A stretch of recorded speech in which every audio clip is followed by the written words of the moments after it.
আসসালামু আলাইকুম দর্শক, আজকে আমরা চায়না লেসু গাছ কীভাবে কলম করা হয় তা বিলাল ভাইয়ের কাছ থেকে শিখে নিব। ভিডিওটি শুরু থেকে শেষ পর্যন্ত দেখুন, আপনিও শিখতে পারবেন বা এরকম কলম করা শিখবেন। এটা হলো একটি চায়না লেসুর গাছ। এই গাছটি কাটা হবে। কেটে ফেলার আগে এই গাছ থেকে কিভাবে কলম করে আবার চারা রোপণ করা যায়, এই পদ্ধতিটা এখন অবলম্বন করা হবে। দেখা যাক।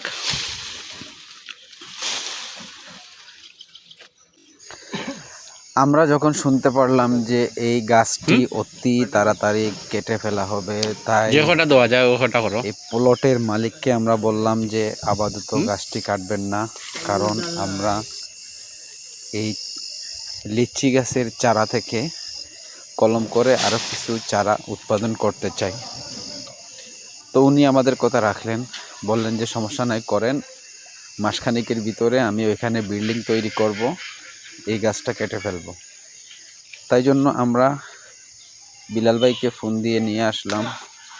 উনি কলম চারা করতে খুব পারদর্শী, তাই ওনার মাধ্যমে আমরা কাজ শুরু করলাম।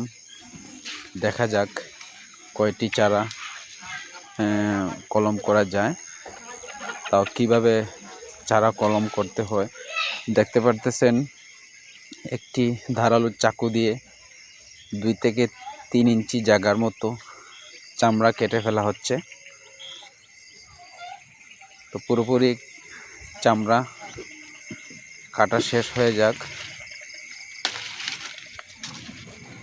শেষ হওয়ার পরে কি করতে হবে সেটা দেখিয়ে দিব এই ভিডিওতে, আপনারা দেখবেন কিভাবে কি করতে হয়। মোটামুটি চামড়ার ছিলা শেষ পর্যায়ে চলে আসছে।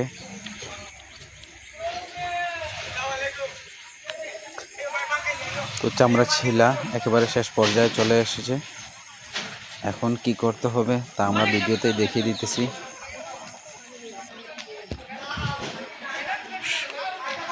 সম্পূর্ণভাবে ছিলে নিতে হয়। দেখতে পাচ্ছেন পুরোপুরি চামড়া শিলা শেষ হয়ে গেছে। এখন আপনি এখানে দেখতে পাচ্ছেন যে কাঁচা গোবর নিয়ে, গরুর গোবর সামান্য একটু মাটি মিক্স করবেন, না হলে সমস্যা হতে পারে। এই জন্য কাঁচা গোবর সাথে মাটি মিক্স করে ওই যে জায়গাটা ছিলা হয়েছে ওই জায়গার মধ্যে লাগানো হচ্ছে। দেখতে পারতেছেন চারিদিকে মিক্স করে লাগানো হয়েছে। এখন ওইটার মধ্যে একটি নেকড়া বা তেনা দিয়ে বেঁধে দিতে হবে। বাঁধার পরে ওই জায়গার উপর কি করা লাগবে ভিডিওটি আপনারা দেখতে পারতেছেন। ভিডিওর মাঝে দেখবেন এরপর এখানে কি করতে হয়। কাঁচা গোবর হতে হবে না?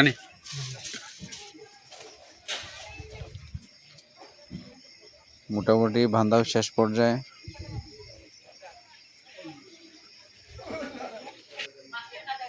এখন দেখতে পারতেছেন আপনারা একটা কস্টিপ নেওয়া হয়েছে। কস্টিপটি সুন্দর করে এখানে পেঁচিয়ে দেওয়া হবে, কারণ যাতে এই নেকড়াটায় বা কাপড়টি ছুটে না পড়ে যায়, তাই জন্য এখানে কস্টিপ দিয়ে ভালো করে পেঁচানো হচ্ছে।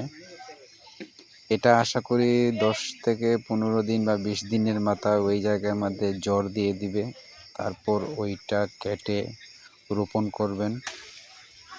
তো দেখা যাক আরও একটি ডাল আমরা দেখব বিলাল ভাই করতেছে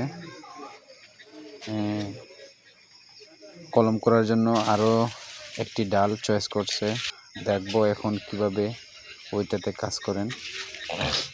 আপনারা দরকার হলে একবারের জায়গায় 3বারে ভিডিওটি দেখুন। তো ভিডিওটি ভালো লাগলে লাইক, কমেন্ট, শেয়ার এবং ইউটিউব চ্যানেল থেকে যারা দেখতেছেন চ্যানেলটি সাবস্ক্রাইব করে আমার পাশে থাকুন। দেখা যাক এই 2 নম্বর ডালটি কিভাবে কলম করা হয়।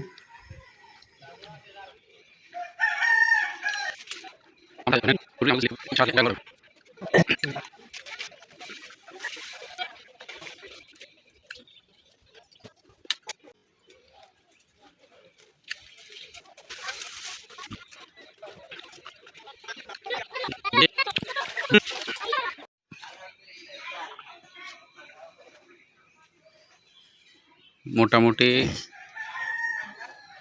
কত দিনের ভিতরে আইতে পারে? 15 থেকে 20 দিনের ভিতরে এই কলম করা গাছটি জড় ছেড়ে দিবে। তারপর আপনি এই ডালটি কেটে মাটিতে সার, গোবর ওইগুলা দিয়ে পুঁতে ফেলবেন। ধন্যবাদ ভিডিওটি শুরু থেকে শেষ পর্যন্ত দেখার জন্য।